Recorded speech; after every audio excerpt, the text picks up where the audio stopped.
In fact, I think Rolf has asked a specific question. Maybe I should clarify from the onset. The 134 were the ones submitted. They were subsequently subjected to some form of rigorous assessment, and we selected about 60 or so for possible consideration. And those were further shortlisted to about 30 or so. We have 10 priority projects which we have been working with. Obviously, as I said earlier on in the morning when I was presenting, a few of those have received some interest from partners, in addition to the various facilities that are available, to which some of them we have already submitted some of the projects for consideration, would actually bring the projects to stream in terms of implementation. But obviously one should take clear cognizance that it is not, at least I think maybe in the water sector, the gestation period and from inception analysis up to actual implementation for water projects is relatively long. But of course, that doesn't justify the fact that we are sitting and doing nothing, because we are not. I therefore would want to suggest that I think some work is being done. For instance, for those projects in the list of the priority projects, macro projects that we have, there's one that is currently now has gone beyond feasibility and is, I think, around design stage now. That is the Lesotho Lowlands water supply. Obviously, this is driven by the member state itself, which submitted it to our program. Obviously, what we need to do is, once we have requisite capacity at the SADC Secretariat to facilitate and coordinate this, then we'll move all those activities as a program, which is something, when I mentioned this morning, that it's something that we are in the process of actually establishing. We are in the process of establishing a program manager for the program who will be running the process of unrolling this particular program and getting it known out there. But I think what Reggie is saying also is the fact that for the other facilities that are available, obviously there's still a lot of work that we need to do to assist our member states to know about them. Some of them, in fact, we report almost regularly on the availability of this, and obviously member states have to have the uptake.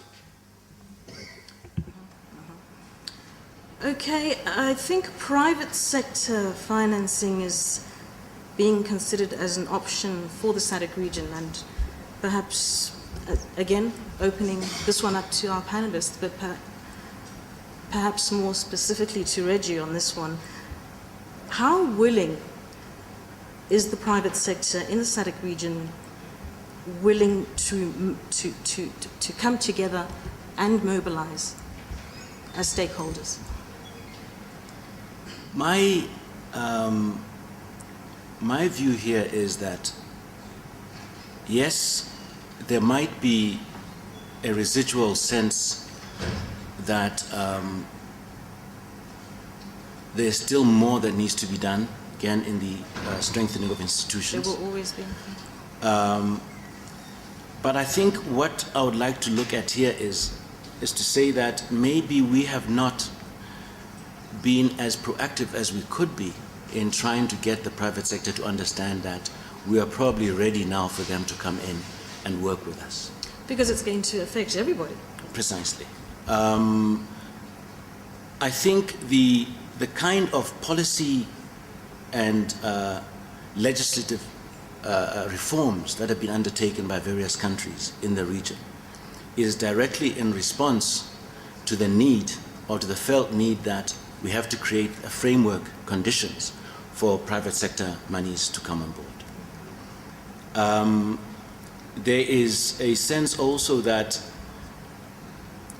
maybe some of the projects that we have come up with as countries maybe are either not well known by the private sector, or that we have not really used existing facilities to the extent that we can to draw attention, or rather, for instance, you take the project preparation facilities that do exist, where you might find that where the private sector to be aware of those projects, or rather, were we to have done enough in bringing these facilities on board to prepare and make bankable the projects that we have, we might be able to be in a position to attract them more.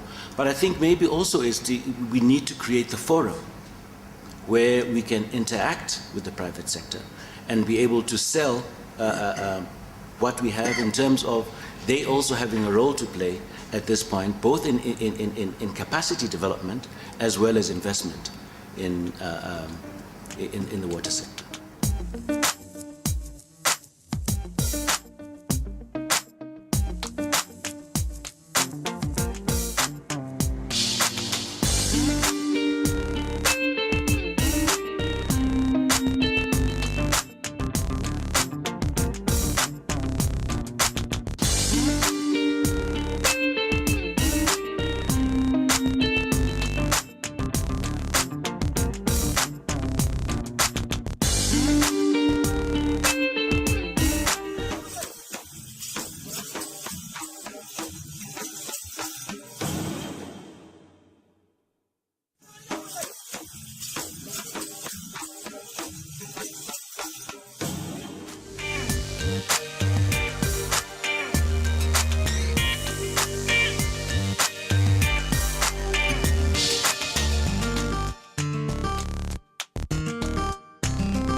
Would you like to say something first? Thank you very much. You're welcome.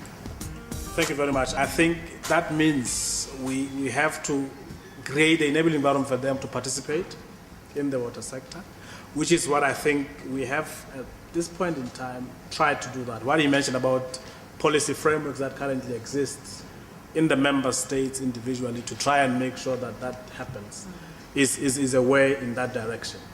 But obviously there's still a lot of work that we need to do to make sure that indeed they see value for their participation. At the last first dialogue, I recall we had a colleague from the sugar industry in Swaziland who particularly showed that they are interested as a private sector to participate, and in fact they can even make concessions to make sure that they participate because they have seen the importance of participation and their participation and what that then means for their own profits, which they always want to make sure that they get.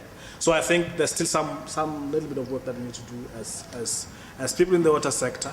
In fact, these particular dialogues are meant to actually do that, attract as many people to support the water sector, or in fact know that water, we are not doing it for ourselves as the water sector. In fact, it's what we need to do as an imperative for development for all our needs as nations, as communities, and as people, as individuals. That's it.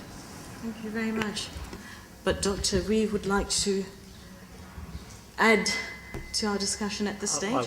I think the key to me, and I think we've heard it from our colleague here, is we have to keep in mind who is benefiting. And we have to look at these arrangements of whether it be public, private or civil society involvement as to say, is there involvement of benefit to those people? And if it is, I think we have to work in partnership. Now, partnerships are not easy. I think we all know that from our personal lives. But they have to work in partnership. And I think the key to that partnership is knowing clearly what everybody's role is. I think it was you that, us that you were referring to earlier, where there had been a stage where the bank had been very reticent in terms of investing, particularly in large dams. And I think that the understanding is that they are critical to development. They're a critical part of infrastructure, not just large dams. We need to re-engage. We are re-engaging. We need to re-engage on the basis of sound analytical work that meets the needs of a growing economy. And we need to re-engage in a way where the safeguards, the environment, the social implications, etc., are all taken on board.